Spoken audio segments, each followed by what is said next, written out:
The Mannin Line with Andy Wint.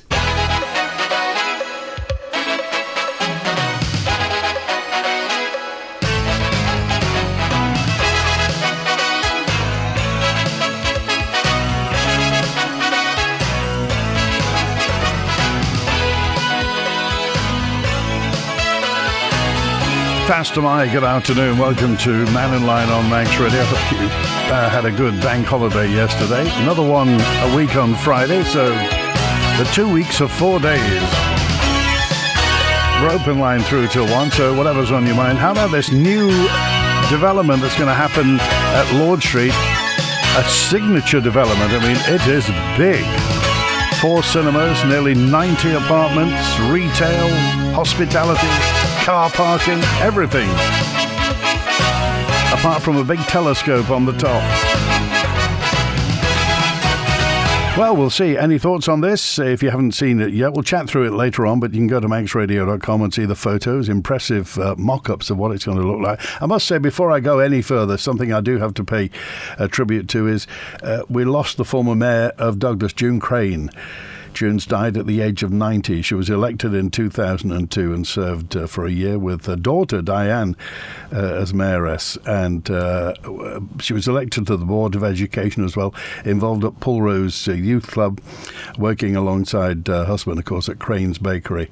A loss, and she was a lovely, lovely lady, June Crane, sadly died at the age of 90.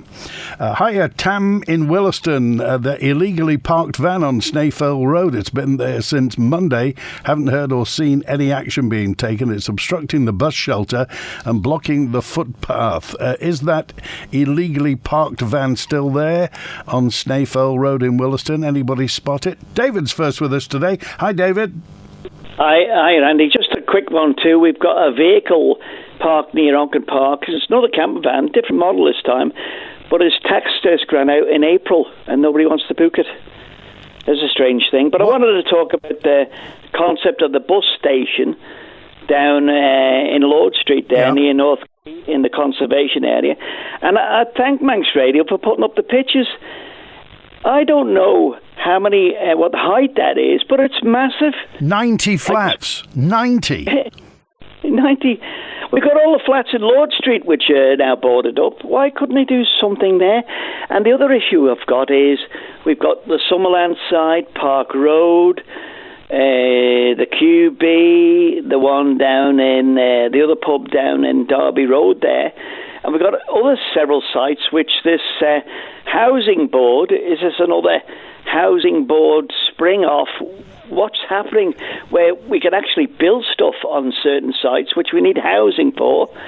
They're saying, the government, we need housing for. So what about the Park Road site? And nobody said it was the Bowling Green, wasn't it? The Bowling Green pub there. Had a Bowling Green at the back as well, but no, it's a massive site. It's all boarded up. It's all ready to go. We need to bring contractors in. There's not many big contractors now in the Isle of Man. Where are we going to get to build this? And I don't know what the build thing for the one on near the sea terminal there. But, I mean, you're probably talking, I don't know, about maybe 3 years, maybe more. Well, it looks very impressive. That's the way it is, a very impressive thing. But as you say, there's all sorts of rumours about what Manx Development Corporation are going to be doing next. Is it going to be Circus Beach? Is it going to be the Steam Packet headquarters?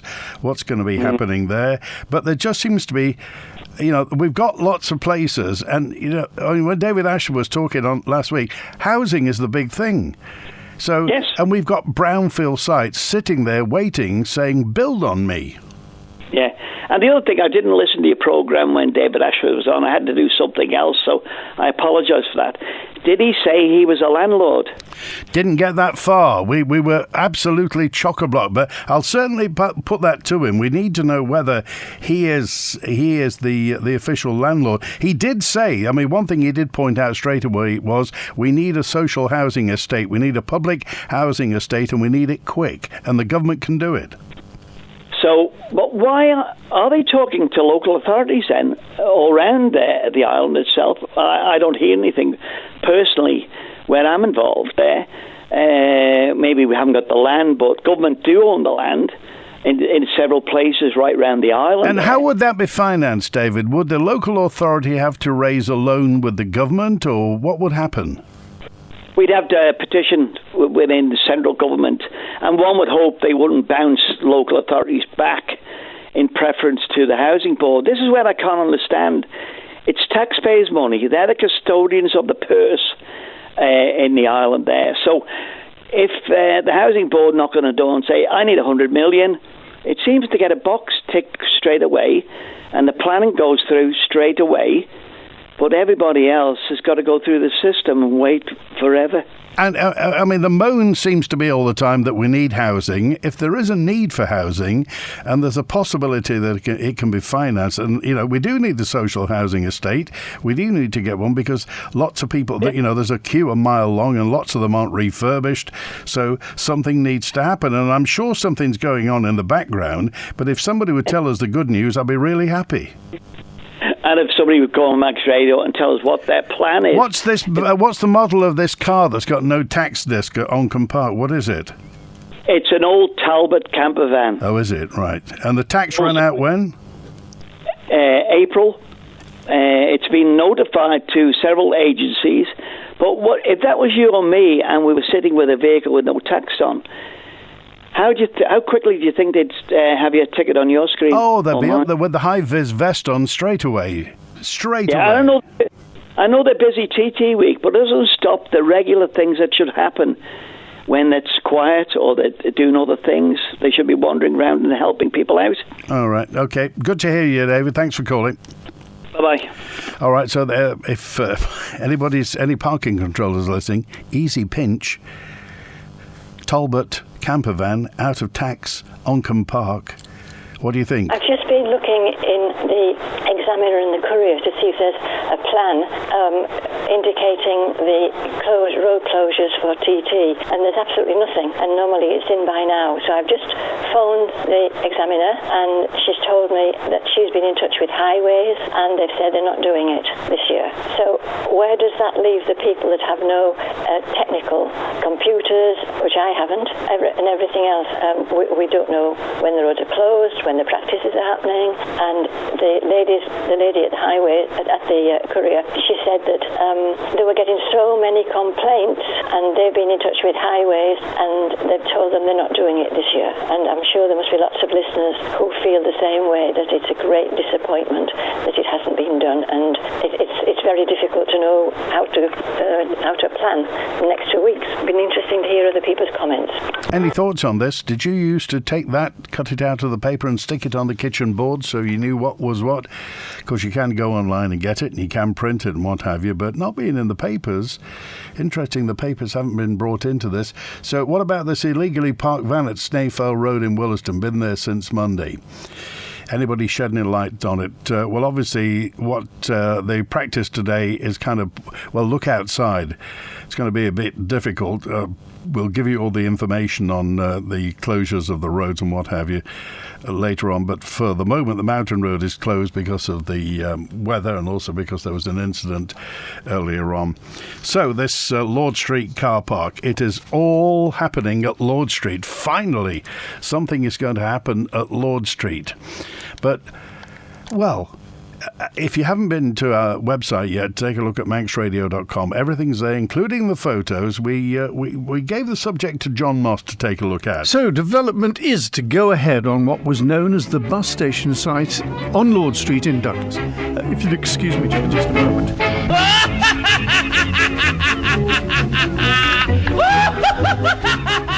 Pardon my cynicism, but after some decades of reports of plans, proposals and predictions to transform what is and has been for years a makeshift car park into... Well, look at some of the artists' impressions over the years. Fabulous structures, cinemas, hotels, retail. That's what caused Douglas Corporation to hand over for the amount of 25p. The site, the Corpi, were in the process of losing many of their functions, and to be relieved of this problem site would be welcome. But can anyone really believe that a significant development, one with wow factor, will ever be built there? Where I am now standing used to be a modernistic 60s hall from which you could travel to the world's corners. There was a large mosaic of the wall on what was the airport centre. You could catch a bus from here which would whisk you to Ronaldsway. And from then on, the world was your oyster. It was also, as the name betrays, the Douglas bus station with concrete waiting areas. For heaven's sake, there was even a kiosk. Now, we all know the problem. It's the solution that seems so hard for anyone to achieve, and it's rumoured that, well, how shall I term it, difficulties in the relationship between government and any developer always seems to put the brakes on any progress.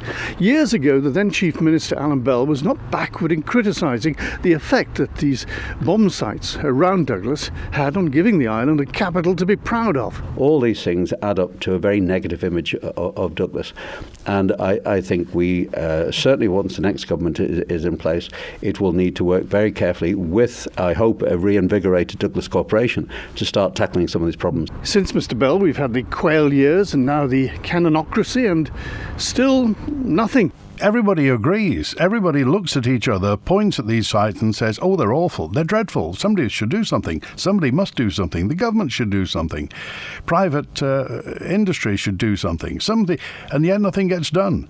So fingers crossed. This is a company called Whitavin. Whitavin are the owners of this Lord Street Developments SPV Limited, and they've signed a contract with the current owners to purchase it on condition that the appropriate planning consent is granted.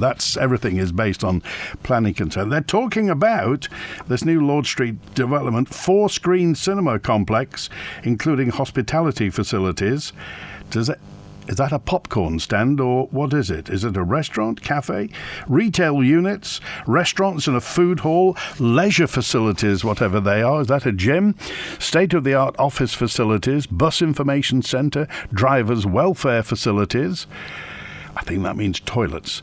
Indoor bus information centre and a waiting area for bus passengers to include seating, toilets, heated rooms and changing facilities, 5 new bus stands on Lord Street and waiting areas. Maybe they'll even get those matrix signs to show you what the buses are for. Site development with new paving and landscaping work, 85 high-quality apartments with a mix of 1-bed, 2-bed and 3-bed apartments, 91 parking spaces for the residents of the apartments. I thought it was more than one space per... Anyway, 91 spaces for 85 apartments. And we'll wait until the planning goes. Interestingly enough, of course, some less than 100 yards away, poor old Newson's is sitting there rotting into the ground, waiting to be brought back to its either former glory or, well, something done with it anyway. But at the moment, it looks like a Banksy development. So what do you think on this? The new Lord Street, should we just roar ahead with it? The rumour is there's going to be some more development over the other side of the road by Circus Beach, by the car park, and we'll wait and watch and see for that. We have no room at the prison, says G. Why are UK drug dealers not escorted straight back to the UK with their drugs for the UK who'll let them get here to deal with them? Well, the trouble is, G313, I think you probably agree that if they're here with drugs and they've been caught, they've committed an offence on the Isle of Man. And we're duty bound to deal with that. If somebody commits an offence here, we can't just say, you've been a naughty boy, go back. They've committed an offence and something has to be done, so we have to do something with that. It seems that the Chief Constable, Mr. Foster, is getting his teeth into the problem, with Derby now putting prisoners in porter cabins. It's so full there. It's a sign of something, probably success, isn't it? The idea of people having to live in 15-minute villages is very disturbing, says Alan. It would be like an internment camp, Alan on 867.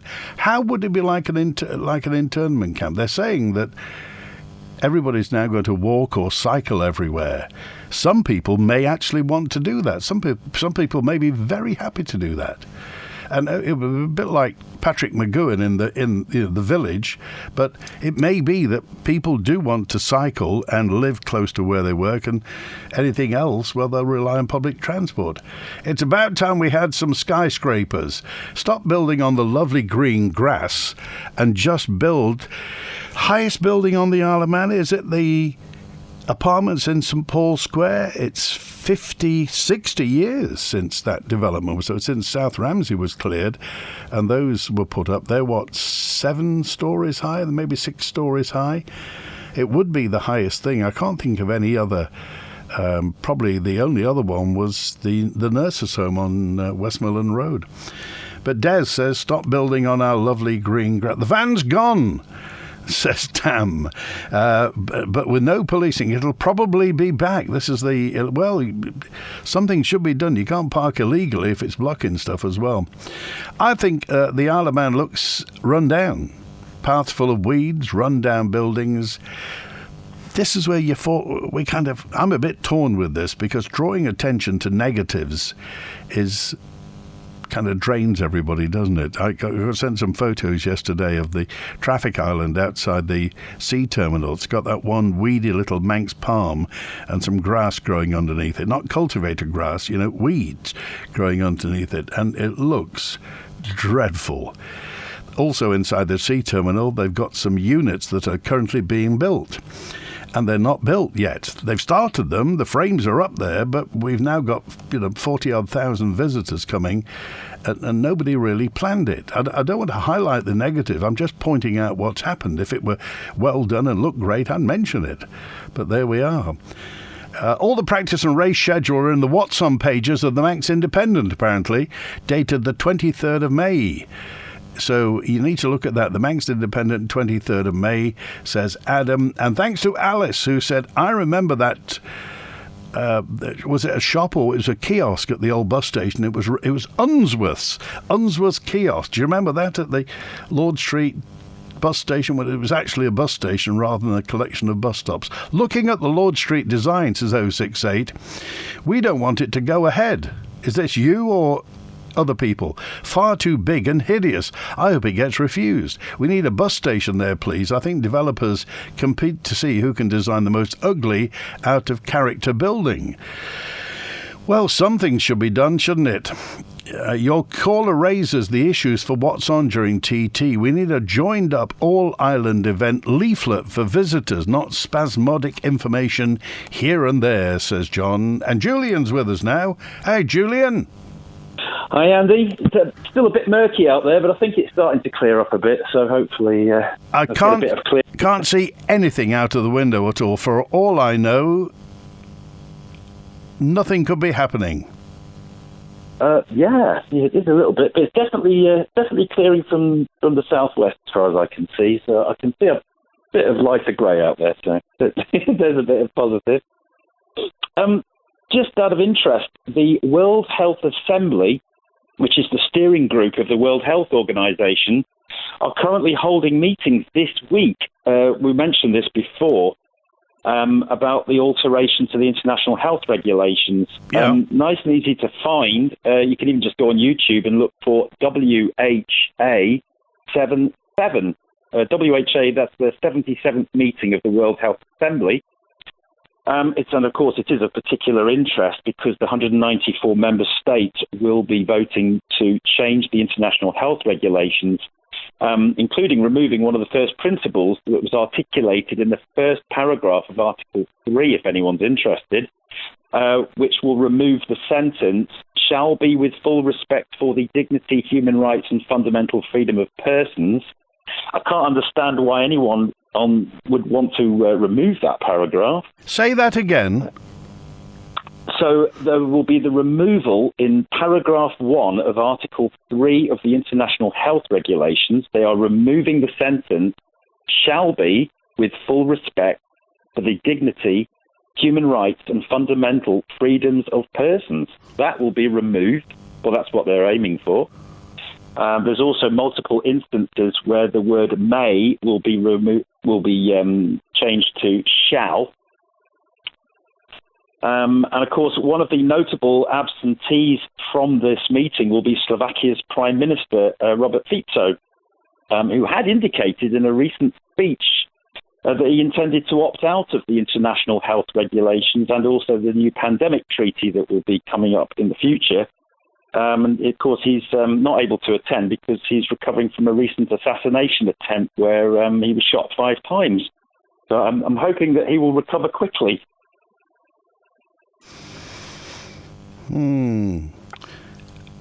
I'm just also, trying to think. Did Britain sign that pandemic treaty? I don't think they did they? Well, it's an opt-out. If they don't send a letter to say we're not interested, they automatically get opted in, a bit like organ donation. And does that rope us in, or have we got an actual say?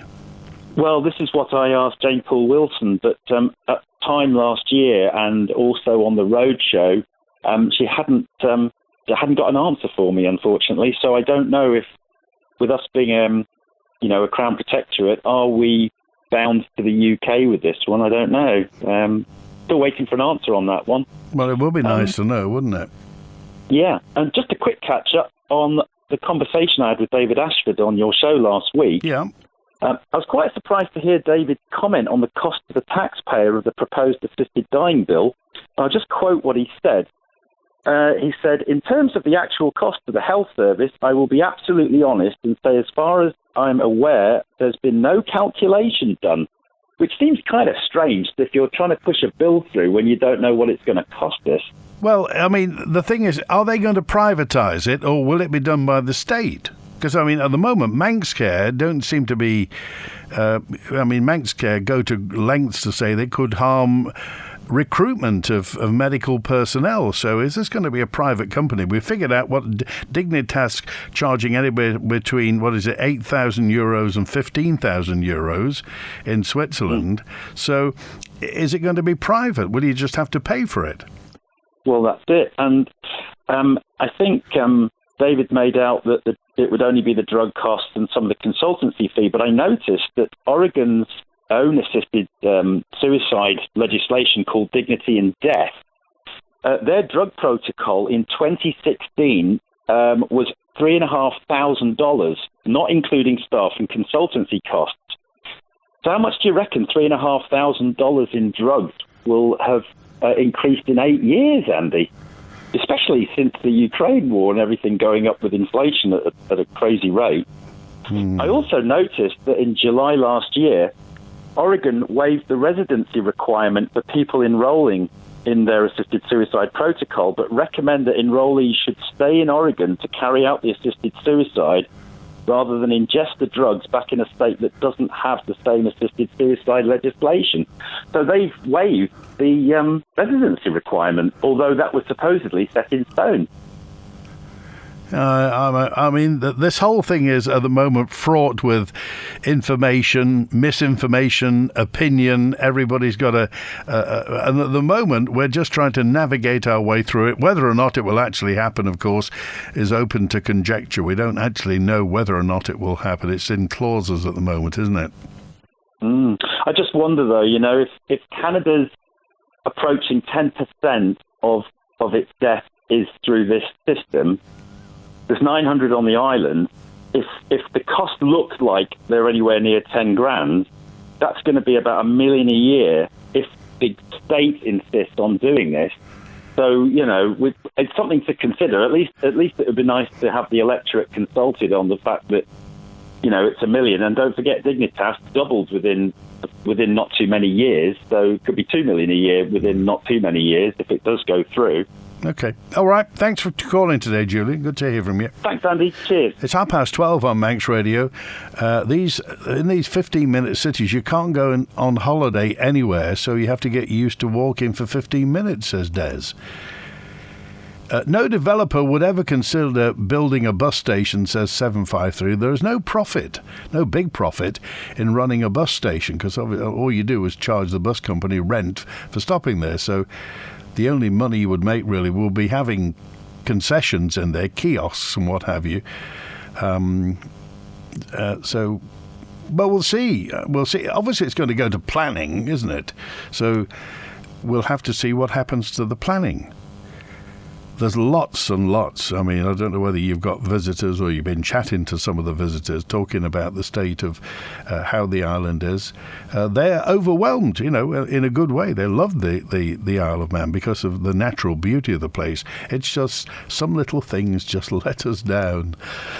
Oh, wow. Mannin Line, hi, this is Andy in Port St Mary. I wanted to give Isle of Man residents a heads up if they're planning to buy any merchandise directly from the Shop IOMTT Races website, because I've fallen foul of their returns policy. I bought a t-shirt and found that it was A, of inferior quality, and B, was not sized as I expected. And so I went to their website to arrange a return, as a returns label is mandatory. First thing to say is that the link to the returns page doesn't work, and you have to use your intuition to amend the link by deleting 3 spurious characters. I think that's a ploy to deter any would-be returns, don't you? Having waited 24 hours, the returns label didn't arrive, and I sent an email to customer services in Liverpool, who responded to say that they were looking into it. Later in the day, I received a response which alerted me to the fact that they cannot issue returns labels for Isle of Man, and as such, I'm on my own to return the item without their return authorisation or tracking. So, the official merchandiser for IOMTT items can't handle returns to customers from the Isle of Man. That doesn't sound like it's been thought through. Or am I expecting too much? The email I received from the Isle of Man TT Races customer service team reads, "Good afternoon, Andy. We've checked, and it would appear that the Isle of Man does not qualify for returns to the UK. Our label provider only issues Yodel and Every labels, which can only be accessed from UK-based customers. You will therefore need to organise a return directly to the below address, somewhere in Prescott in Liverpool." I just thought I'd give a heads up. Anybody who's purchasing off the island, you're on your own. All the best, Andy. See you. Good to hear from you. Have you come across this? That was Andy. So Yodel and Every only works if you're in the UK. You can't return from the Isle of Man. If you've come across this problem, if you've tried to and failed, or indeed if you've navigated and found a way to do it, do get in touch, would you? 27 minutes before 1, a bit murky this Tuesday lunchtime. TT 2024 is underway, and of course our friends on AM 1368 with the best biking station in the world. And Sue's on now. Hi, Sue. Hello, Andy. I've tried to stay off the Mannin Line because I've been on the TV and the papers and everywhere else. But I feel I have to come on because so much misinformation about the assisted dying keeps coming up. A typical example, and I think perhaps Julian should come and sit through a Tynwald sitting before he starts quoting things, and I do know Julian well, and we're friends outside of this argument, but he has just said there are 900 deaths on the island that would qualify for the assisted dying. There were 250 million people who have access across the world to assisted dying. It is 1% or less than 1% of take-up.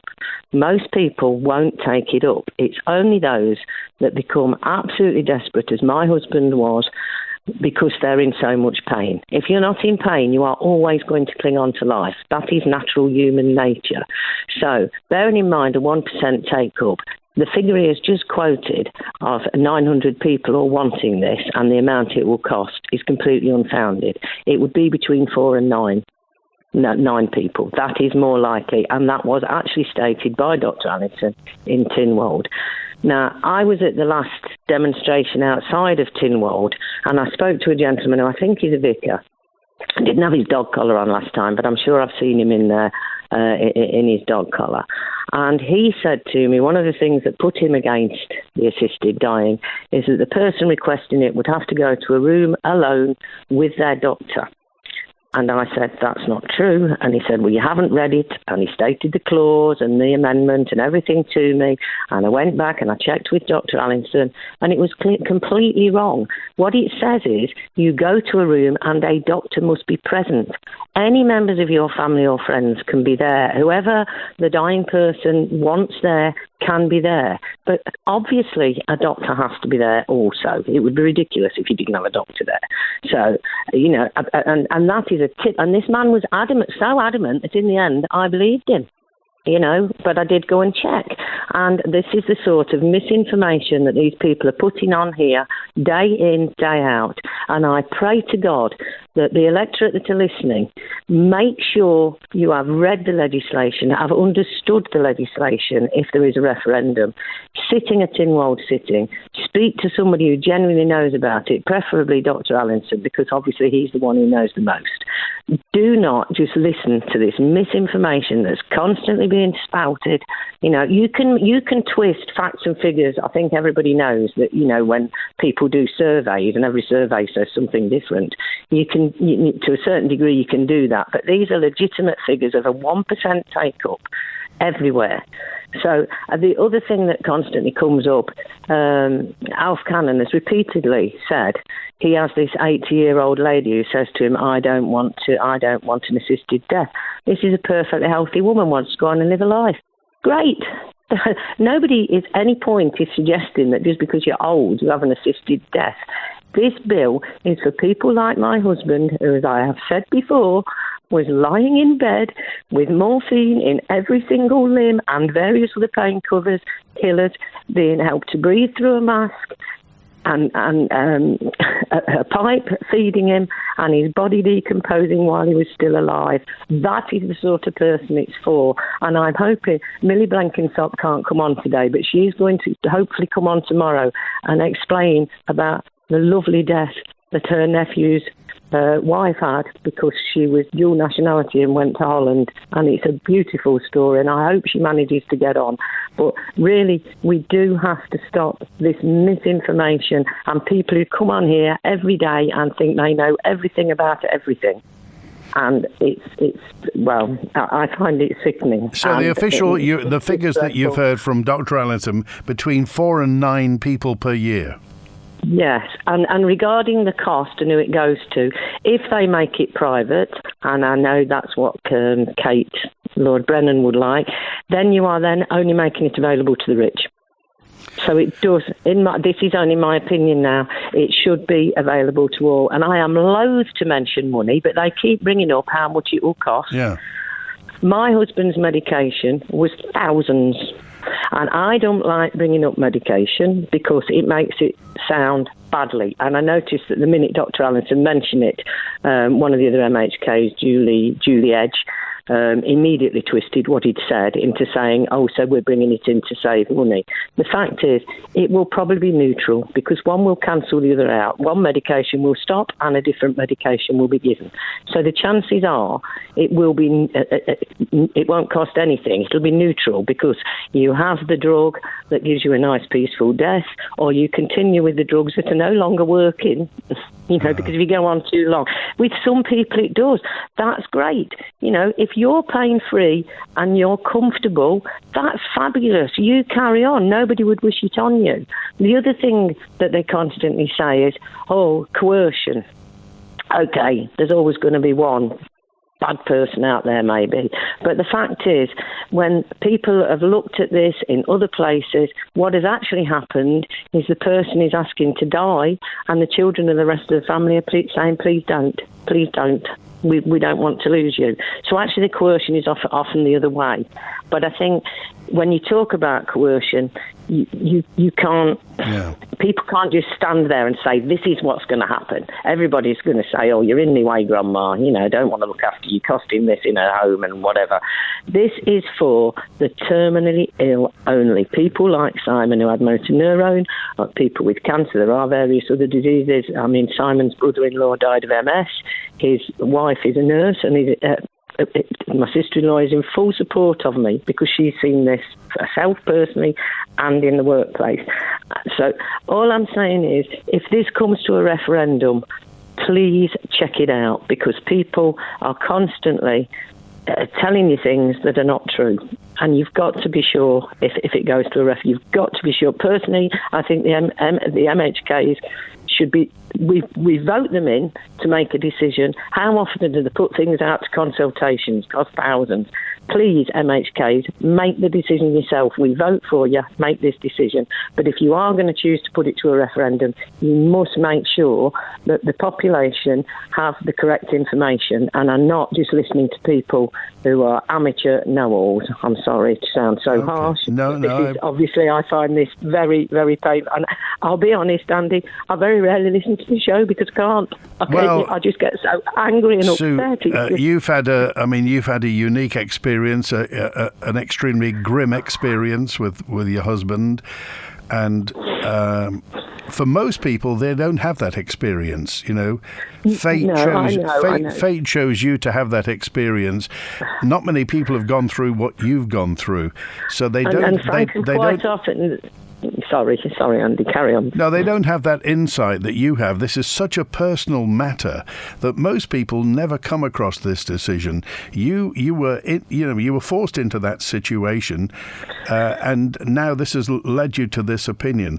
So one thing. Yeah. So before your husband became ill, was it something that ever crossed your mind? Did you have an opinion on the sister dying? No, I'll be completely honest. No. When you're perfectly healthy, you don't think about these things.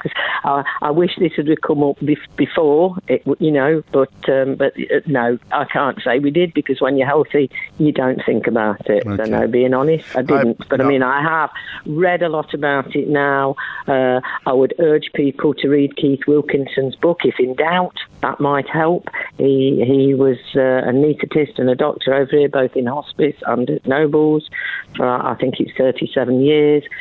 Or ask to talk to him, because you need to speak to people who are on the front line that have seen this, and it's not normally the GP either, it's the nurses. Okay. They do the palliative care. So I appreciate it, and I know exactly what. I mean, I don't like talking about this. It's my job to talk about it.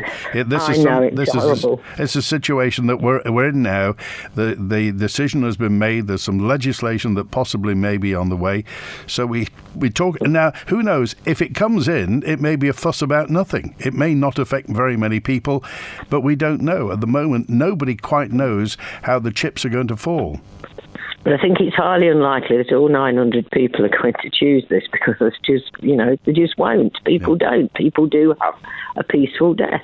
Okay. As I say, but anyway, but all I'm urging people is to please make sure you know your facts, and you've just not had them from somebody who sounds very clever, but actually is not always right. All right. Appreciate your call, Sue. I was convinced.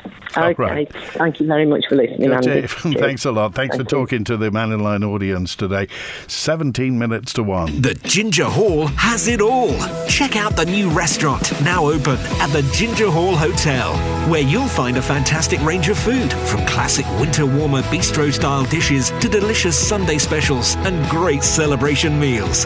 Don't delay. Book now on 897231 or visit our Facebook page for all our opening times, pictures and full menus. You'll even find details on our live music and more. The Ginger Hall really does have it all. With unlimited broadband from Shaw from £39.50 a month, you'll be laughing. Shaw Fibre Broadband. It's the lowest price on island. For more details, see us in store or visit shaw.com. T's and C's apply. Helmets are on and engines are revving, which only means one thing. The new season of the TT races is heating up. And no matter if you're at the track or in front of the telly, Tesco can help you fuel the fun. Choose from our range of ready-made snacks and drinks, prep for a picnic with our deli selection, or get ready for a grill-up in the garden. So, put the pedal to the metal and visit your local store before the action starts.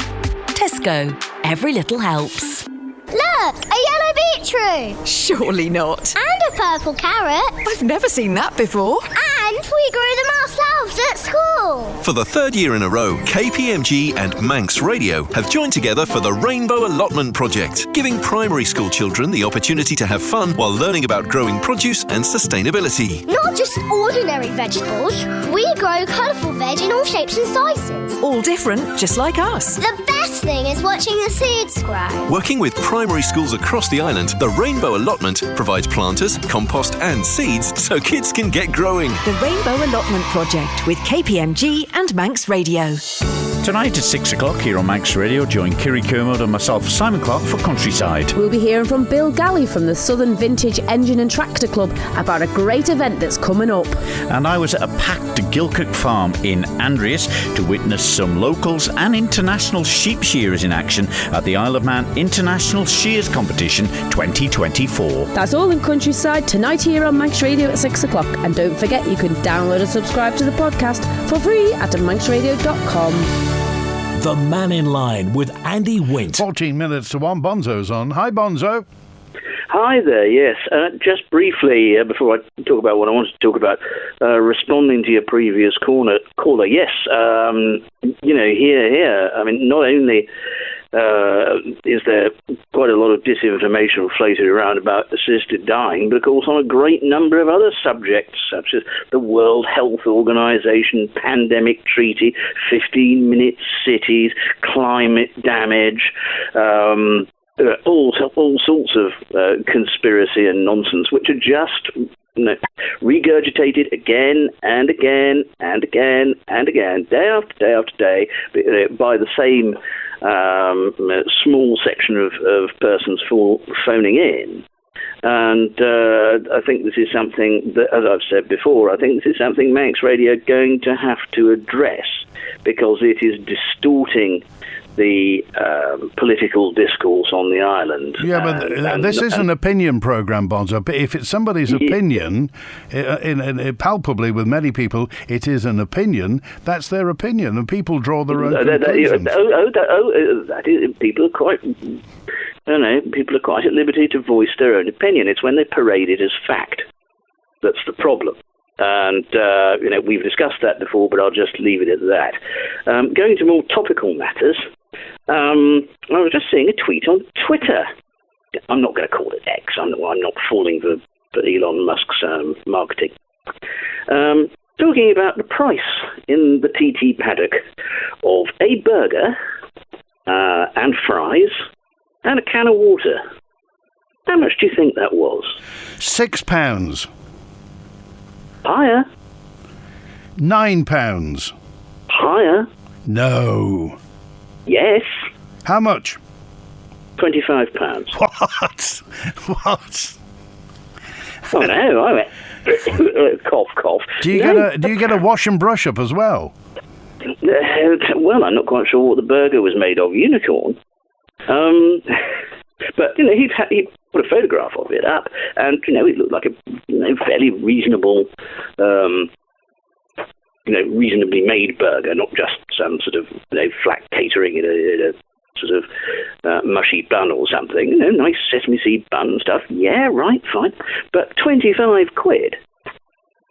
This apparently from an off-island vendor who bought a pitch. All the people apparently English as well, who were, or should I say, off-island, actually working at the place. So again, like your previous caller who left a message about TT merchandising, which I've heard other stories about how it's very much not up to the mark this year, it does show that there is a certain attitude of they will come so we can take as much money off them as we like, rather than actually nurturing the event and nurturing the participation of the fans, and indeed understanding that the whole event relies on local goodwill. And there doesn't seem to be very much in the way of encouragement of that. Do you think many people are going to buy a burger and chips and a bottle of water at £25? Well, now they know about it, I'm sure they won't. And other people are advertising, yes, if you just want to wander out of the paddock for 2 minutes, you will find somewhere where you can get some actually very nice stuff locally produced, and it won't set you back that much. But this is the kind of thing that I know Sarah Monkley's only been in the job, a couple of months at Motorsport Enterprise. But I think grips are going to have to be got, and certain people, I think, may be encouraged to find their talents used somewhere else in the civil service rather than Motorsport and TT, because they obviously don't really understand it. OK, all right. Good to hear from you. Thanks, Bonzo. Okay, cheers. Bye. It's 10 to 1 now. Tony's on now. Hi, Tony B. How you doing, Andy? Very well, thank you. I'm not having a burger and chips, I'll tell you that much. Well, Bonzo wanted to say when we all talk about a load of rubbish and we give our opinions. What's he just done? Given his opinion.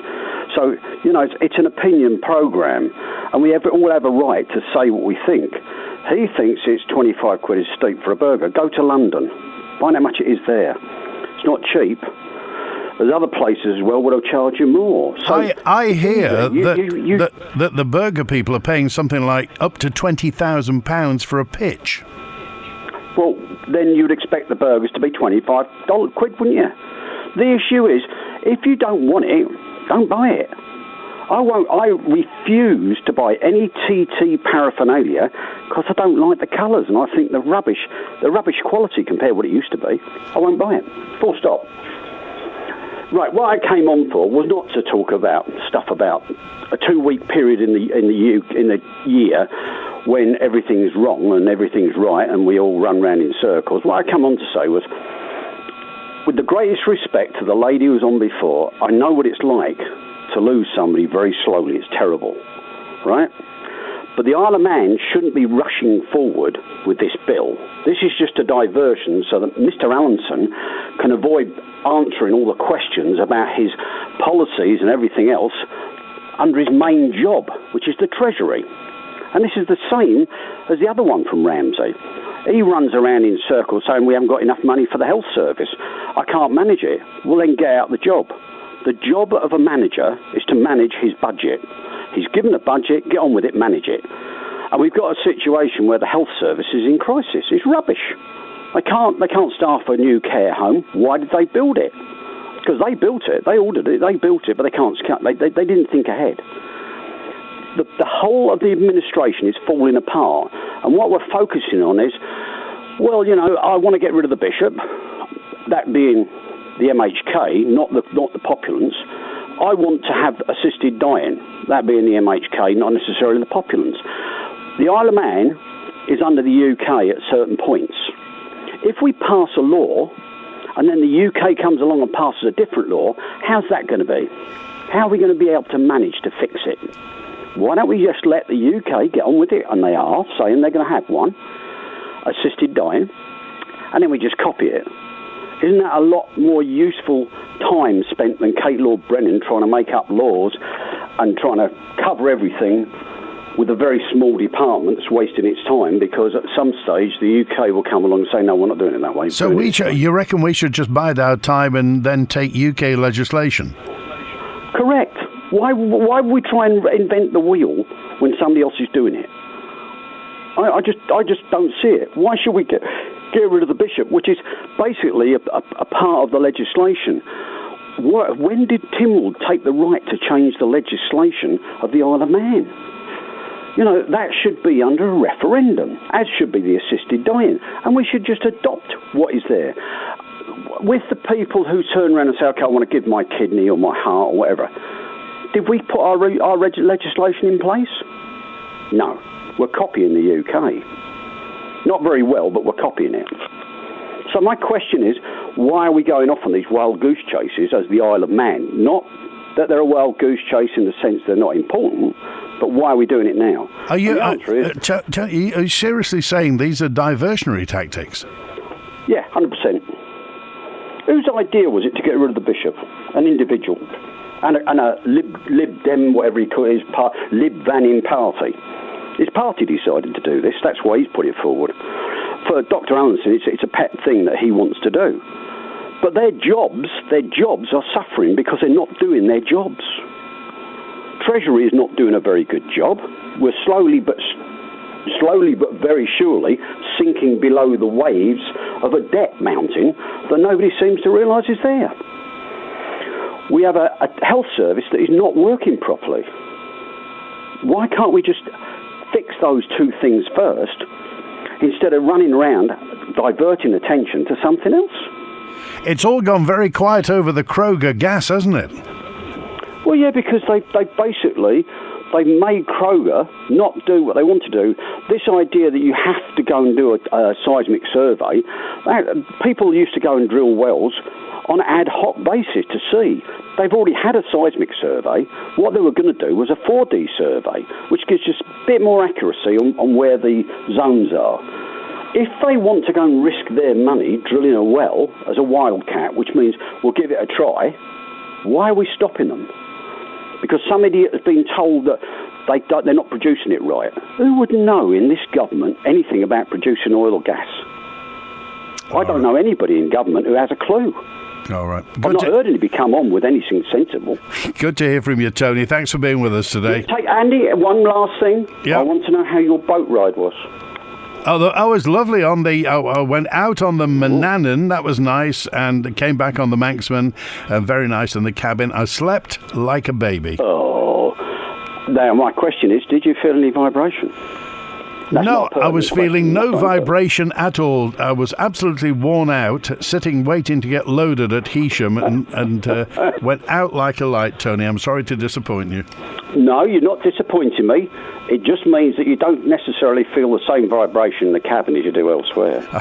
So that's another thing, that the steam packets should just come forward and just tell us what's going on. Thanks for being with us, Tony. They're a publicly owned company. Right. Okay, cheers care. All the best, mate. Bye.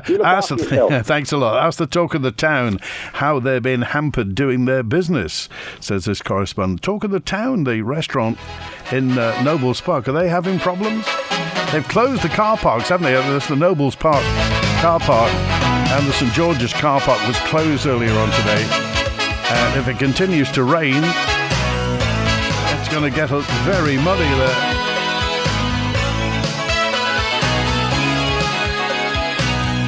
I was at the grandstand yesterday, a pitch up there for a retailer, £6,000 plus VAT. They've got to sell some stock to get that back. Also, one person selling leathers, no pitch for him, but a pitch for model cars. Nothing to do with racing bikes. I'm dissatisfied, says Sean and John in Douglas. Thanks for getting in touch. That's it for Mannin Line today. Going to be back tomorrow. Another open line. Fingers crossed on the weather. All the action on AM 1368. Thanks to Jazzman Howie on the phones. Enjoy the rest of your day. WINT